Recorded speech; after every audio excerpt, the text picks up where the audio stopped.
Al Derecho y al Revés, un programa de radio que aborda diferentes temas con una perspectiva amplia y siempre fomentando el debate respetuoso de posturas diversas.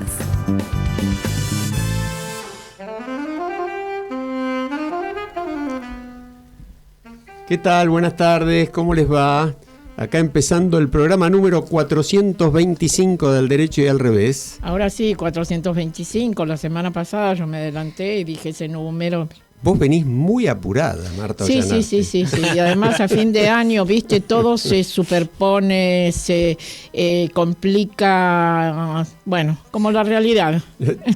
Mercedes, básicamente se acelera. Claro, todo. Te iba a decir, bueno, la ves un poquito acelerada, pero bueno, desde que la conozco es un poco acelerada, así que tampoco es que yo sea demasiado tranquilo, franco.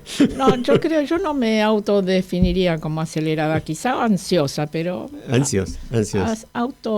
No, pero... Acelerada no me defino. Extraordinaria. No, yo sí te defino como hiperactiva, no acelerada, bueno, no es lo mismo. Eso sí. Hiperactiva. Y muy vital. Hiperactiva e hipercreativa, porque el tema de poner una biblioteca donde está tu libro de poesías en el club, en el vestuario de las mujeres... Perdón, el libro de poesías de Alejandro Drukarov, no el mío, ¿eh? No, claro, el tuyo, dije yo, el de Alejandro, tal cual. No, pero fuera de que hay que libro, hablar de eso. La iniciativa de Marta es sensacional. Hace tiempo decidí armar en el club y las chicas que están en el vestuario son fantásticas y las socias del club también. Empecé llevando una cantidad de libros y alguna lo saca para llevarlo, después lo devuelve y después ves a quienes están a cargo del vestuario que a veces y con razón se aburren con un libro en la mano. Eso es la verdad, es un premio para todos aquellos que somos fervientes lectores. Pero además es un aporte fundamental a la cultura, a la educación, a todo lo bueno, digamos. Realmente es puro derecho eso. Me encanta. Alejandro, sí. Y podés, porque Marta nos mandó una foto del vestuario con una de las personas encargadas del vestuario leyendo un libro. ¿Podés decir el nombre del libro y una frase del libro? Qué cosa. No, el libro es mi libro de poesía, del cual ya hablamos demasiado en este programa, que se llama Travesía Inmóvil. Así que bueno, frases no exageremos. Además, vos sabés que esa es una cosa curiosa realmente que me pasa. Que lo dije el otro día en la presentación del libro, que tuve el placer de estar con ustedes allí, con muchos amigos y familiares, y verdaderamente si hay algo que a mí me pasa con la poesía es lo que dice Szymborska, lo que decía Szymborska, la premio Nobel, la polaca extraordinaria poeta, y es que termino de escribir un poema y ya me parece... Bueno, o pensar en el otro o incluso volverlo a leer y hasta reescribirlo, es como que no memorizo mis poemas. ¿A veces no sentís que el poema te escribe a vos? Sí, absolutamente. Bueno. Absolutamente. Sí, absolutamente. Bueno, pero entonces... Y mira, ya que me provocan voy a hacer una cosa, voy a confesar algo. No hace mucho, desde que terminé el libro... Dije, bueno, ya está, terminé el libro, estoy chocho, tengo muchos más poemas ahí guardados, ahí quedarán, ya está, no puedo repetir nada, además no me va a salir nada a partir de ahora, ¿no? Bueno, y esto es para decirle a cada uno de los que nos oyen que cualquiera verdaderamente puede expresarse y dejar llevar sus sentimientos, y después cuando lo lean, algunos van a pensar, uy, mirá, estaba en tal lado pensando tal cosa. Estos 6 renglones que voy a leer los escribí cuando pensaba que no iba a escribir más poesía hace unos días en la sala de espera de mi dentista. Ah, mira. Y el título es... Un buen lugar para empezar a diseñar un poema, ¿no? Es que no, claro, estaba diciendo esos días, no me va a salir nada, y de repente me salió. El título lo puse después de escribirlo, pero se llama Reinicio, entre paréntesis, inicio. Y dice, una pincelada de cielo celeste. Gotas de rocío acarician la mañana. A lo lejos percibo los sonidos del silencio. Un día más, un nuevo día. Eso escrito en la sala de espera del dentista. Bien, bien. Escúchame. Es un chiste, además de una poesía. Mira, me llamó la atención. Yo tengo un relato que escribí para el Mundial de Escritura, cuyo título es Los sonidos del silencio. Qué lindo. Ya se los mostraré algún día. Divino. Sí, Además, bueno, pero, Simon & Garfunkel, ¿no? Alejandro, yo quiero leer: casi nada en la vida puede definirse en blanco y negro. El casi, ejercicio de prudencia, evita la tentación de lo absoluto. Me parece que la audiencia merece tener esa frase, esa idea tuya del libro que inicia el libro de poesía. Bueno, muchas gracias, Mercedes. Yo quiero hacer un comentario. Estamos muy, muy al derecho hoy y ya no sé, porque en la segunda parte vamos a tener una charla que también va a ser pum para arriba, entiendo yo. Pero quería hacer un comentario sobre un espectáculo que vi el sábado. Tuvimos la suerte de verlo con Eve. La vimos a Nacha Guevara con Alberto Favero. 85 ella, 80 él. Ella 1 hora y media arriba del escenario, como siempre.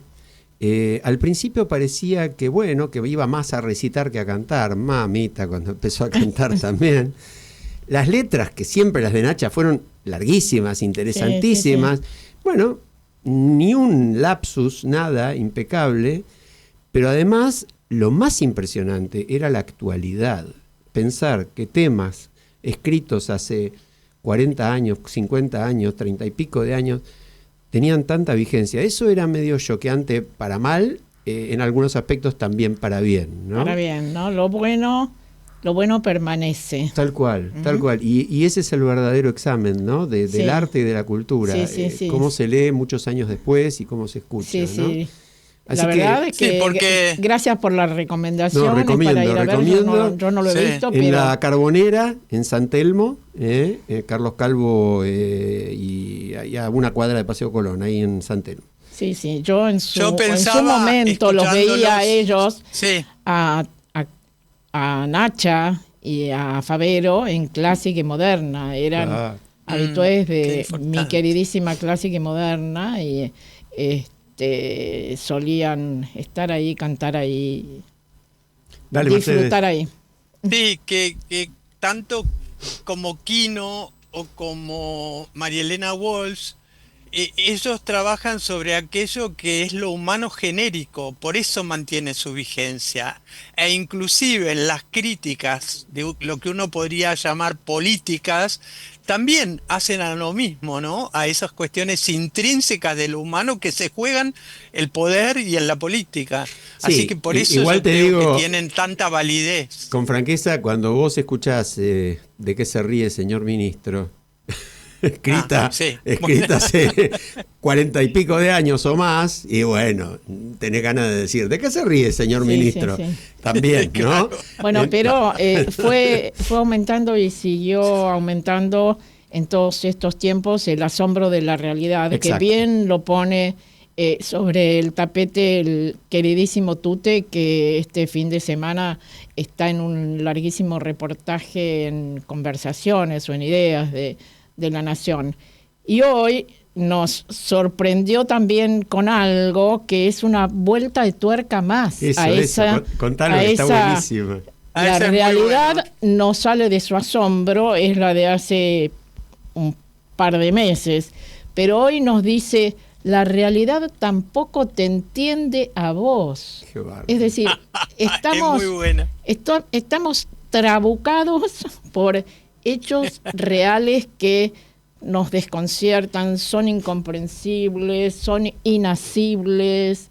Bueno, algo de eso pasa, entrando un poco más en temas de hoy, con este acuerdo anunciado, que por ahora, bueno, se habla, no sabemos la letra chica, de Argentina con Estados Unidos, donde no hay una sola opinión que yo haya leído o escuchado que no plantee enormes dudas sobre a quién beneficia este acuerdo. Hoy me llamó mucho la atención escucharla a una profesional destacada del análisis periodístico económico, a Silvia Neistat, que hablaba de acuerdo injusto y decía, antes los países desarrollados le daban acceso a los subdesarrollados, ahora parece que es al revés.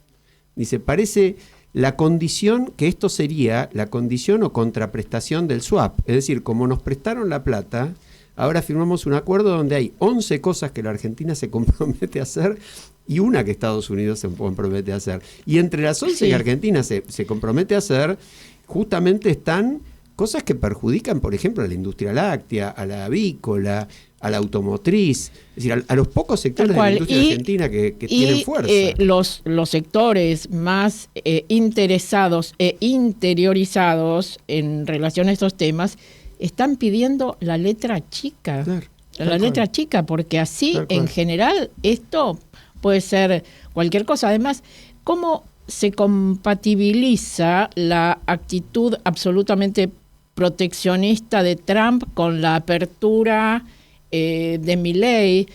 ¿Qué va a pasar con esto, no? Y tenemos que volver a pedirle a Marcelo de Jesús, nuestro corresponsal en Washington, que traiga para analizar en alguna de sus próximas columnas alguna posible similitud de la doctrina Monroe con esto que está pasando. Lo hablamos en uno de los programas anteriores. Y si nos vamos más atrás, el tratado Roca-Runciman, pero no vamos a hablar de eso ahora. Sí, y que quede claro que en absoluto es nacionalismo barato esto. No se trata de intereses comunes y se trata de preservar nosotros, cada uno tiene que preservar los suyos. En todo caso, está muy bien que el gobierno norteamericano preserve los de su país, sí, cuando lo hace, y nosotros los nuestros. Ahora, una cosa que destacaban también hoy es, este es el mismo acuerdo, idéntico, que el que Estados Unidos firmó con Ecuador, El Salvador y Guatemala. Esos 3 países tienen una coincidencia muy significativa entre los 3, que es totalmente distinta a nuestra situación. Ninguno de los 3 tiene industria. Y un analista político dice en uno de los tantísimos artículos de este fin de semana, muchos de ellos referidos a este tema, que esto que firmó Argentina no es un acuerdo de Argentina con Estados Unidos, sino una rendición incondicional propia de una derrota argentina, como podría ser en el campo militar. Al diablo. Y después dice, el segundo plano de análisis es el estratégico. Por primera vez desde la finalización de la Guerra Fría, Estados Unidos tiene un plan para América Latina que apunta a recuperar su influencia en una región de la que se había retirado por décadas y de ese modo diluir el protagonismo de China. ¿Mercedes? Sí, un tratado de libre comercio entre Estados Unidos y Argentina, por supuesto, no solo por la realidad, sino por la historia, genera todo tipo de sospechas. A mí me genera una gran duda, por ignorancia absolutamente, ¿qué es lo que sucede con lo que son los acuerdos de Argentina con el Mercosur? Y en ese sentido, ¿qué nivel de debilidad nos genera? Porque cuando uno va mirando a lo largo de la historia estos tratados, lo que se ve es la falta de integralidad o de integración estratégica de nuestra región, siempre, ¿no? Entonces es muy fácil desguazarnos y hacer un convenio con Chile primero. Yo me acuerdo de las distintas instancias cuando estábamos en Cancillería, en lo que es el Foro Consultivo de Sociedad Civil. Entonces creo que sería por ahí, Marcelo, de esto tiene como una perspectiva más amplia de cuáles son estos costos, ¿no? De haber durante tanto tiempo trabajado la unión regional, y este tipo de tratados son absolutamente individualistas. Mira, ¿no? por lo que Milei ni bien empezó, su gobierno lo planteó, determinar pero por lo poco que leí y por lo poco que sé del tema, aparentemente esto entraría dentro de los márgenes que el Tratado del Mercosur propone. Sí, creo que toma en cuenta algunas restricciones, pero igual... ese no sería el tema. Está muy bien el punto, igual que vos planteás. Ahora, hay un comentario que lo hace Rodríguez Yebra en La Nación, muy concreto, una frase Dice, sería llamativo que cuando se conozcan los detalles, porque tanto se habla de la letra chica, aparezcan beneficios para la Argentina que no figuren en el comunicado que formalizó el marco para el acuerdo comercial. La historia indica que lo bueno aparece siempre en los anuncios y los costos en la letra pequeña. Claro, como dice el refrán, Dios está en los detalles. Exacto, ¿no? exacto. Dios está en los detalles. Exacto, sí. Y yo pienso que hay que estar muy alerta. Y esto, además, hay un comentario que quiero hacer, porque lo hicimos la semana pasada también sobre el tema de las ganancias que aparentemente, según proclamó el propio secretario del Tesoro norteamericano, Scott Bessent, tuvo Estados Unidos por su inversión de $2.000 millones en la Argentina, que duró muy poquito. ¿Y por qué no sabemos nosotros cuánto entró, cuánto ganó? ¿Por qué no sabemos qué se firmó? Fue más explícito el gobierno norteamericano que el nuestro. Fue mucho más largo el comunicado del gobierno norteamericano que la gacetilla de prensa del nuestro. Yo digo, ¿dónde está la transparencia? Respetan todavía un poco más en Estados Unidos aquello en lo que fueron pioneros, que es el acceso a la información. Exacto. Eso justamente es absurdo, ¿no? Sí. Bueno, otro tema del día. Dale. Un tema para dejarlo picando para Marcelo, que tiene que ver en varios de los análisis. Se dice que más que un acuerdo de libre comercio es un acuerdo de promoción de inversiones en Argentina. Y también eso genera signos de preguntas, ¿no? ¿En qué medida es una cosa u otra? ¿Cuál es la diferencia? Pero bueno, me parece bien dejarlo para el programa que viene y que Marcelo nos haga una devolución desde su perspectiva, ¿no? Marcelo tiene una percepción extrasensorial, o simplemente está escuchando el programa, también puede ser, pero yo prefiero creer en la percepción extrasensorial. Y nos esto y lo otro. Y nos dice en el grupo, respecto a la doctrina Monroe, podemos hablar la próxima de la doctrina Monroe China, similar a lo que quiere hacer Estados Unidos en el Caribe. Es decir, tiene razón, son las dos potencias peleando por lo suyo. Respecto a la letra chica, acá también la están buscando. Dice, el tema es que el gobierno le puso clasificado al documento, lo que evita, justamente argumentando la seguridad nacional, que se pueda acceder. Por las sonrisas de Marcelo en el grupo parece que no es la percepción extrasensorial. Bueno, en buena parte. ¿Cómo ven? Hubo elecciones en Chile ayer, primera vuelta. Algunos datos muy significativos. Creo que es la primera vez en presidenciales que tuvieron voto obligatorio, ¿no? Sí. Lo cual implicó un porcentaje de asistencia altísimo. Yo quiero decir en relación al tema del voto obligatorio que esto es mérito de un sector muy importante de la sociedad civil, entre ellas una organización de hace muchos años que se llamaba o se llama Participa, que salían los voluntarios a dar explicaciones en la calle, persona a la que encontraban, tratando de convencerla de que votara y de la importancia del voto. Esto fue en la época de Pinochet. Qué bárbaro. Bueno, y pasaron de un 40 y tantos % en la presidencial anterior, bajísimo cuando era voluntario, a más del 80 ahora. Sí. Hay una victoria, entre comillas, es decir, más que una victoria, salió primera en la votación, la candidata del Frente Gobernante, un frente de izquierda. La candidata es del Partido Comunista.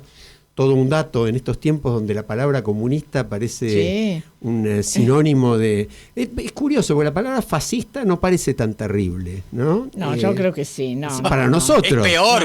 Para nosotros. ¿Cómo que no? La gente lo decodifica primero negativamente. A mí no me queda tan claro. Te digo que si ves, hay un dirigente del Partido Republicano que Trump lo tuvo que desplazar, que reivindica a Hitler y está hablando concretamente de que los judíos son los responsables de los desastres del mundo.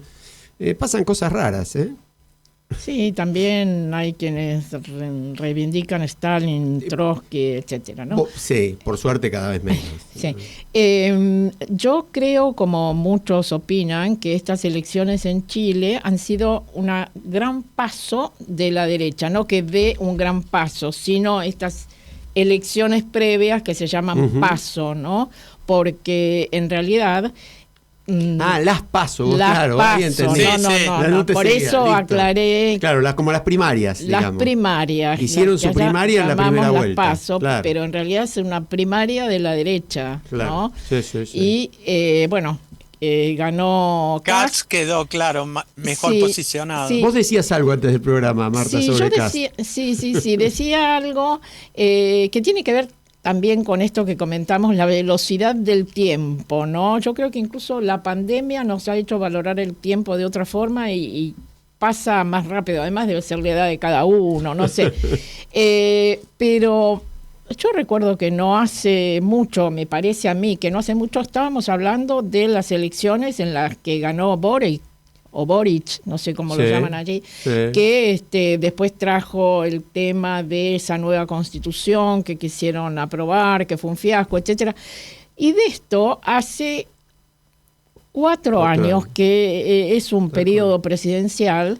En la vida de una persona es poco tiempo, pero como periodo presidencial es completo.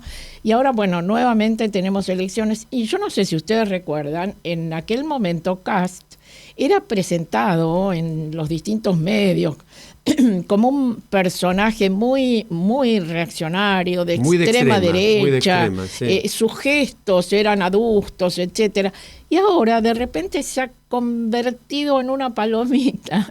Claro, bueno, porque tiene a su derecha gente mucho, mucho más dura que él. Sí, y hablan de que es una persona muy dedicada a su familia, muy democrática, muy, bueno, ojalá. Sí, no sé. Ojalá, porque tiene todas las posibilidades para ganar, porque en el balotaje, que va a ser el 14 de diciembre, se definirá quién saca más del 50%, y si sumamos los que han participado desde partidos de la derecha, si le sumamos esos votos acá, va muy encima del 50%, ¿no? Sí, todo lo indica. ¿Mercedes?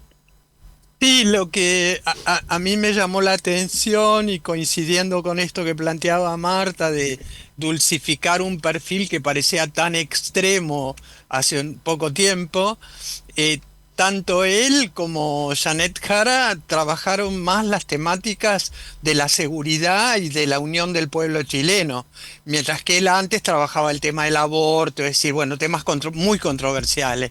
Quizá esta atenuación de las temáticas generó como, ¿no?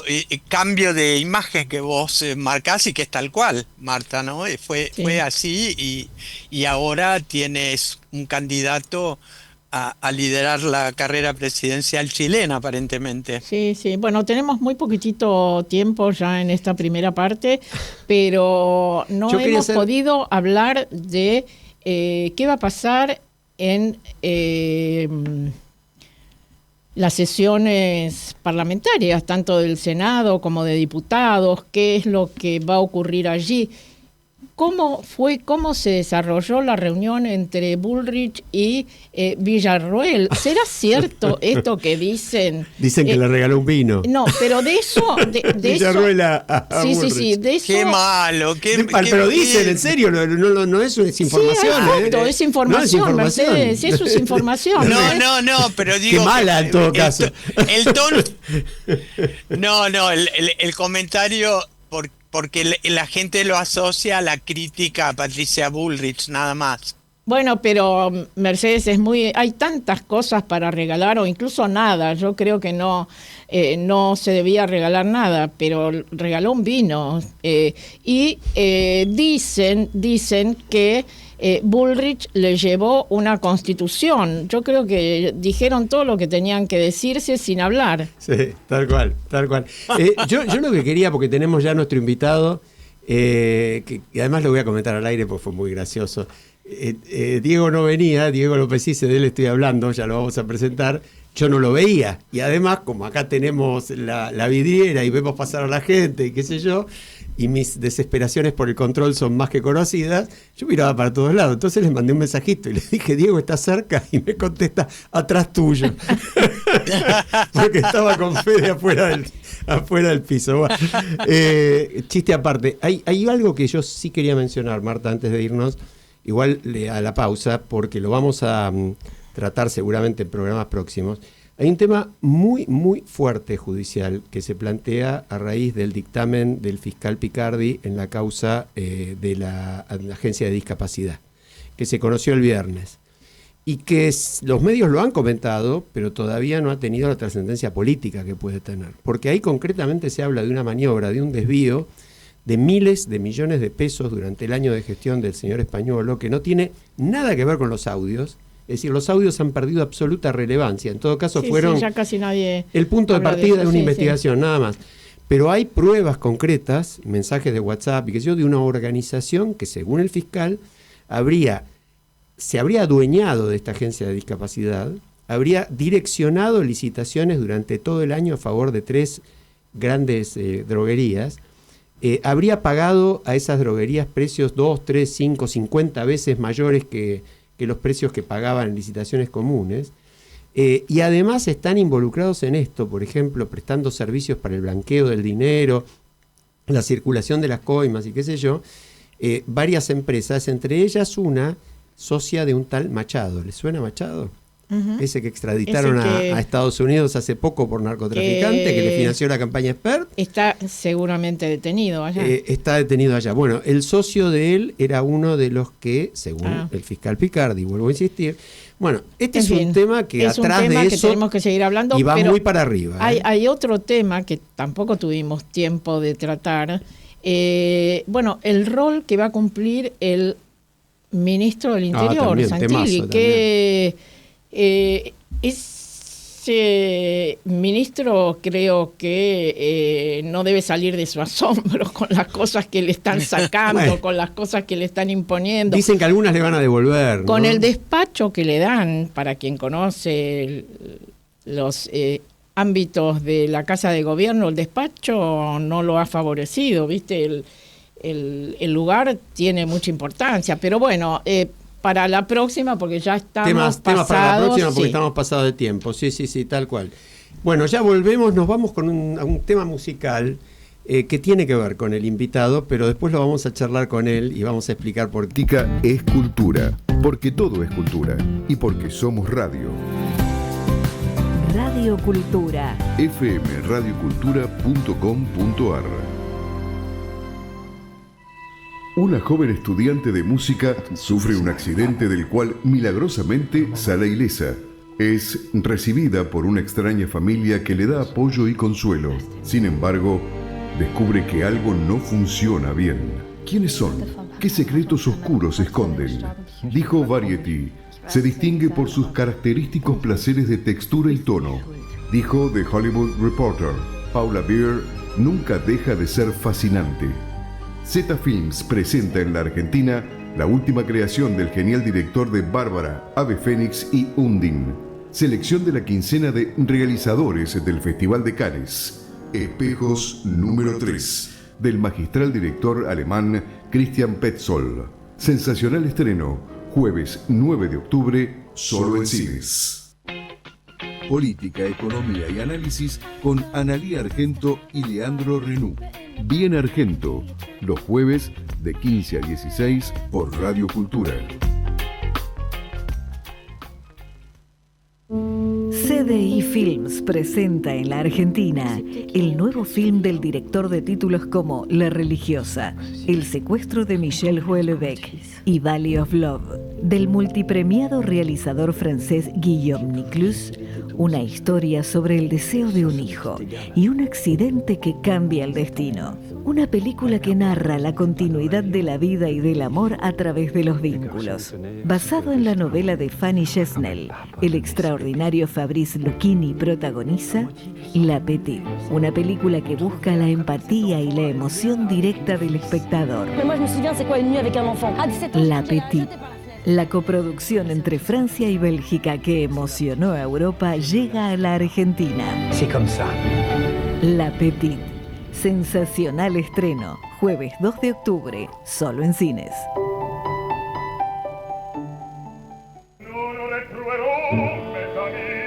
Tiempo de Ópera, el tradicional programa que conduce José María Cantilo. Información, reportajes y grabaciones líricas de permanente actualidad. Tiempo de Ópera, todos los miércoles a las 22 por Radio Cultura.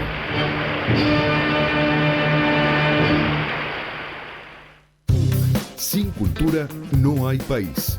porque todo es cultura y porque somos radio. Radio Cultura. Al derecho y al revés, apuntamos a ser caja de resonancia de la sociedad civil y a estimular la participación ciudadana en la vida pública, difundiendo las iniciativas que la canalizan.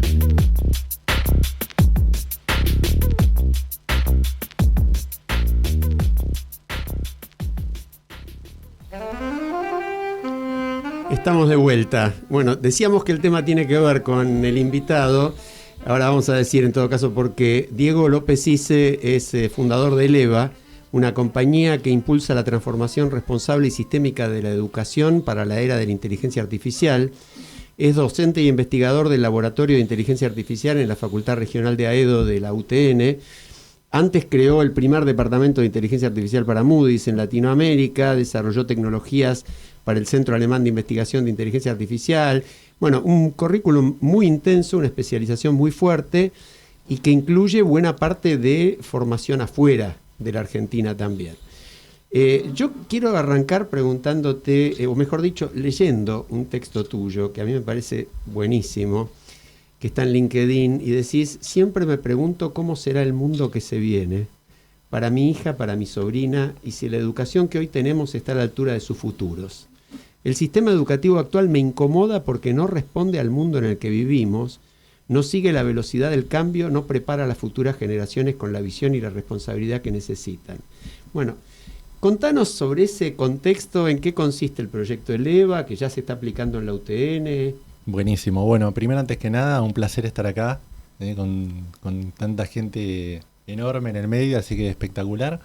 A nosotros nos encanta poder mostrar la riqueza humana, la riqueza científica, la riqueza personal que hay en nuestro país. Y vos sos un exponente de ello. Bueno, muchísimas gracias. Muchísimas gracias por las palabras.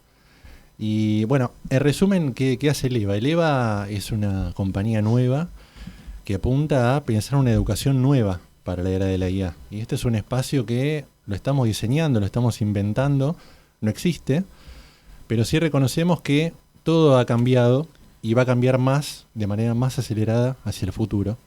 Y lo que queremos es anticiparnos y adueñarnos de ese cambio, más en algo tan trascendental como la educación.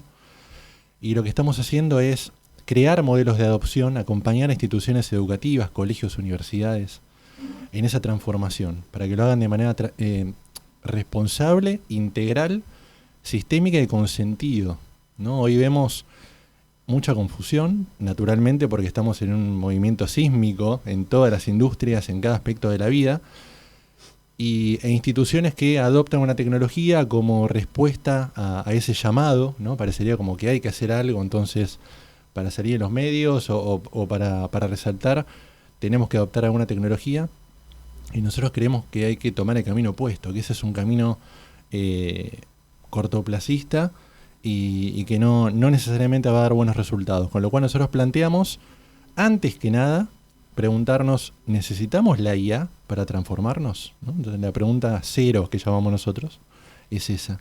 Y a partir de esa pregunta, bueno, definir cuáles van a ser las guías, por qué nos vamos a transformar, de qué manera, y acompañar a las instituciones en todo ese proceso, capacitando sus recursos, docentes, por ejemplo, en el caso de universidades o colegios, para luego recién al final de esa conversación hablar de tecnología. Yo vengo del mundo de la tecnología y es lo último de lo que hablo, ¿no? Bueno, es un poco el camino que estamos encarando nosotros. Sí, y en Eleva justamente ustedes dejan en claro que primero la estrategia, es decir, saber a dónde vas, qué vas a hacer, ¿no? Segundo, tener en consideración los docentes y los alumnos, que son los actores principales en esto. Y tercero, la posibilidad de evaluación de aquello que hacen para ver, bueno, en qué fallamos, qué tenemos que hacer mejor, qué hacemos bien y tenemos que conservarlo, ¿no? Exactamente. Sí, todo arranca, como bien decís, con la estructura, con el esqueleto de por qué nos vamos a transformar, y lo que yo llamo luego el desarrollo del músculo, la capacidad docente, para que esos docentes puedan ser la vía de ayuda al alumno. Y recién al final, la implementación y medición. Y eso es muy importante porque el objetivo de todo lo que dije antes es poder medir cuál es el retorno sobre el aprendizaje. ¿Estamos mejor o estamos peor que antes? ¿No? Claro. Eso me interesa. Mercedes, ya te doy, sorry que... Dale. Eso me interesa mucho que dijiste, Diego. ¿Cuál es qué se logra con el aprendizaje? ¿Cómo Bien. se mide eso? Bueno, hay distintas formas de medirlo, no hay un método, ¿no? Nosotros tenemos nuestra forma, que es un método muy analítico. Intentamos ser lo más científicos posibles en esta medición. Medimos distintas dimensiones, por ejemplo, bueno, cuál es el nivel de comprensión del alumno luego de alguna actividad particular. También aspectos socioemocionales, cómo se sintieron mejor, peor, luego de incluir la tecnología en algún rol particular de esa actividad. Nosotros nos sentamos con docentes, diseñamos casi desde el tablero, desde cero, una actividad educativa donde la IA pueda cumplir un rol, no es simplemente incluir IA por incluirla, tiene que tener un rol específico. Hay una hipótesis en esa inclusión de que la IA nos va a ayudar en algún aspecto, entonces vamos a querer validar esa hipótesis y luego con método científico vamos y lo medimos en el campo, ¿no? Y la idea es aprender sobre eso. Estamos aprendiendo sobre microintervenciones, ¿no? Es un alcance bien segmentado, muy específico, para que la institución luego, con todos esos aprendizajes, pueda actualizarse y aprender como organización. Por eso es un enfoque muy sistémico. ¿Hay alguna institución que puedas mencionar ahora que está haciendo todo esto con quien ustedes están colaborando? Sí, bueno, público conocimiento. Nosotros trabajamos tanto con UTN AEDO como con el Belgrano Day School acá en Capital Federal. Y en la UTN AEDO puntualmente lo estamos haciendo a mayor escala. Son casi 4.000 alumnos en la regional AEDO. Y ahí hemos definido algunas materias testigo dentro de algunas carreras testigos, ¿no? Y ahí estamos empezando a definir esos planes de acción que van a ocurrir durante el semestre próximo, estas microintervenciones, con la idea de poder aprender como institución, que la UTN AEDO entienda qué sucede en todos sus niveles en cada una de estas materias, ¿no? Mercedes. Sí, justamente el Belgrano Day School, que vos lo acabás de nombrar, plantea, ¿no?, la inteligencia artificial generativa dentro de su modelo de educación innovadora, y me llamó la atención que habla de la alfabetización digital crítica. ¿Qué podés decir de ese tipo de avances, ¿no?, en tener una tecnología que pueda ser criticada y que eso mismo genera a su vez una formación en los usuarios? Sí, bueno, parte del objetivo de transformación de la institución es que los usuarios conozcan las tecnologías a las cuales se enfrentan, ¿no? Esa es la parte de alfabetización en IA. Y lo planteamos desde un lugar un poco inevitable, en el sentido que hagas lo que hagas, hoy te enfrentás con tecnologías principalmente de IA generativa, ¿no? ChatGPT, Gemini, y bueno, todo lo que conocemos. Y hay que conocerlas. Digamos, es muy difícil que uno pueda lograr un buen uso, un uso con sentido, con propósito, si no entiende en definitiva para qué fueron creados, cuáles son sus limitaciones, cuáles son sus capacidades, y en un punto cómo funcionan también, ¿no? Porque entendiendo cómo funciona, uno cuando abre el capot comienza a comprender algunos componentes que describen luego su comportamiento. Entonces nosotros creemos que al llevar a los alumnos y a los docentes por este camino de alfabetización, de entendimiento no solamente técnico, sino de usuario práctico con las herramientas, aumenta el sentido crítico o el pensamiento crítico sobre esas mismas herramientas y se le puede dar mejor uso, ¿no? Vos sabés que yo comenté el tema musical cuando lo pasamos, porque todo el mundo conoce Another Brick in the Wall, otro ladrillo en la pared, el icónico tema de Pink Floyd, pero ahí dicen, justamente como una protesta muy fuerte de aquella época, año 79, no necesitamos educación, no necesitamos control de nuestras mentes, ni oscuro sarcasmo en las aulas, maestros dejen a los niños en paz. Entonces yo te pregunto, ¿cómo hacer para que la enseñanza, en particular incorporando la inteligencia artificial, estimule el pensamiento crítico y la creatividad y no estimule otros ladrillos en la pared? Totalmente. Es el gran desafío, uno de los grandes desafíos, ¿no? Es volver a encontrar cuál es el rol del alumno, te diría de las personas en general, ¿no? O sea, uno como ciudadano también tiene que alimentar esas capacidades y desarrollarlas, cuando anteriormente las trabajábamos de otra manera. Hoy muchas tecnologías intentan reemplazar algunos aspectos cognitivos nuestros, porque aparte son cómodas, ¿no? Y nos encontramos un poco en esa disyuntiva, bueno, hasta acá lo vamos a dejar entrar y hasta acá no. Tiene sentido blindarnos acá y acá tiene sentido explotar la tecnología, que es buenísima en un montón de aspectos. Eso es parte de la intervención y medición que mencionaba antes. No lo tenemos en claro, hay mecanismos y mismo tecnologías desarrolladas que ayudan a potenciar el pensamiento crítico en un entorno que estamos descubriendo, ¿no? O la creatividad en un entorno que también estamos redescubriendo cuando hay tecnologías que parecerían reemplazar algunas actividades de la creación humana también. Pero creo que al final del día, si no lo podemos medir y lo podemos ver y cuantificar, bueno, termina un poco la sensación de que a mí me parece una cosa y a otro le parece otra, ¿no? ¿Tienen ustedes vínculos con el Ministerio de Educación, sea nacional o provincial? No directamente, sí nos hemos cruzado con ellos en ya varios eventos y encuentros. ¿Y sienten que son receptivos? Son muy receptivos. Bueno. Ajá, qué bueno, eso sí. Yo te iba a preguntar lo mismo. Sí. Okay. Diría en general que hay muy buena recepción porque creo que todos más o menos estamos viendo un poco lo mismo y la necesidad de poder ocupar un espacio tan trascendental como el de la educación y tomar nosotros el toro por las astas, ¿no? No esperar que venga una compañía y se instale y nos diga lo que tenemos que hacer, sino nosotros como ciudadanos adelantarnos y diseñar ese futuro educativo que es, bueno, lo estamos viendo como tan necesario hoy en un sistema que está resquebrajado. Es nuestro, ¿no?, futuro. Tal cual. ¿Mercedes? Completamente. Sí, el tema del desarrollo de la inteligencia emocional, que hay algunas perspectivas donde se contemplan los temas éticos, ¿no? Por ejemplo, el budismo habla de la inteligencia compasiva, ¿no? La inteligencia artificial compasiva. ¿Qué hay de eso, Diego? Bueno, porque por ahí hay mucha sanata y con mucho uno no entiende, puede llegar a creer que efectivamente se está trabajando desde ese lugar, ¿no? Uno está un poco borroso todo para el ego.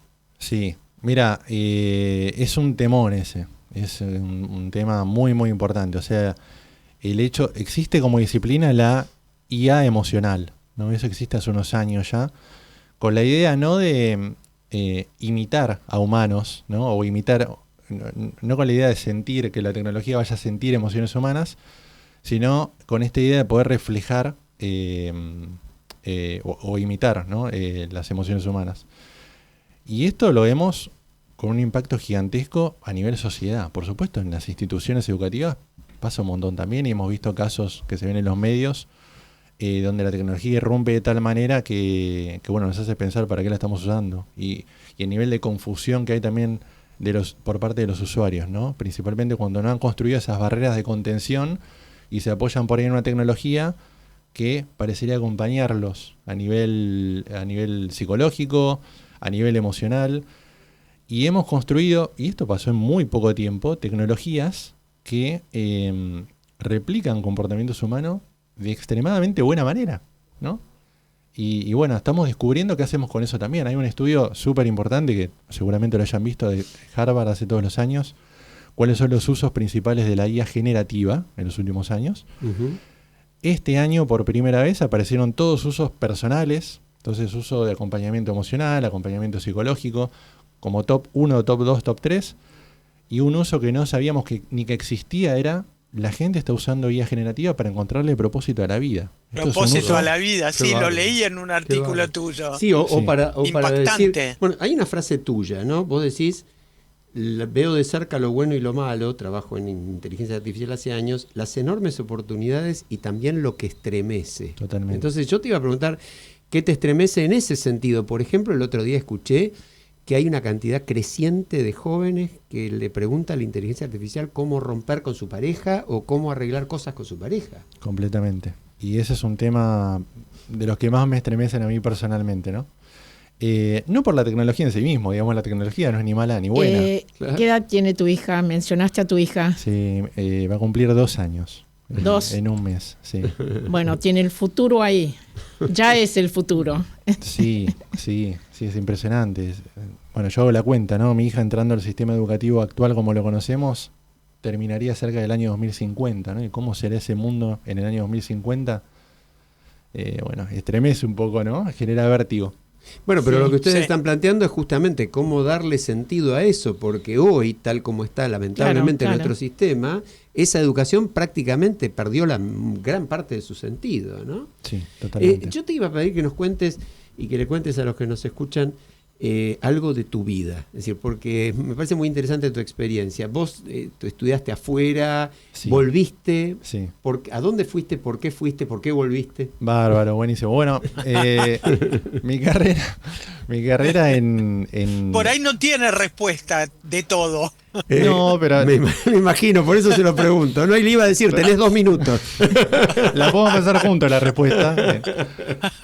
Pero bueno, mi carrera en IA comienza hace unos años. Yo hice una maestría en aprendizaje automático, que era en su momento el IA más clásico, como se conocía. Todo esto pre-revolución de ChatGPT y pre-revolución de la IA generativa, con lo cual era un mundo completamente distinto al que conocemos hoy.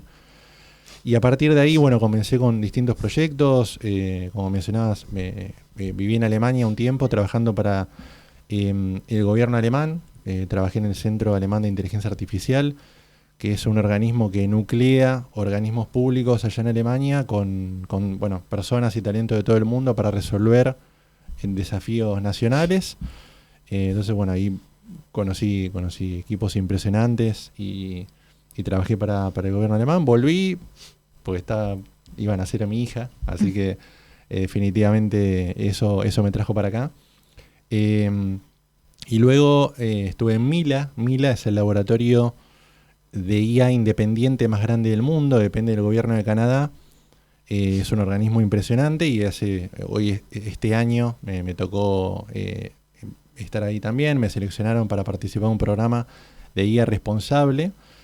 Y bueno, y también volví para acá a intentar transformar la realidad, pensando obviamente en mi familia, en mis seres queridos, pero también en todo lo que veo que ocurre, donde hay tanta oportunidad, tanto espacio, que siento que nosotros como ciudadanos tenemos que ocupar. Y esto no es un rol de los ingenieros de IA, es un rol de todos, es una obligación de todos, ¿no?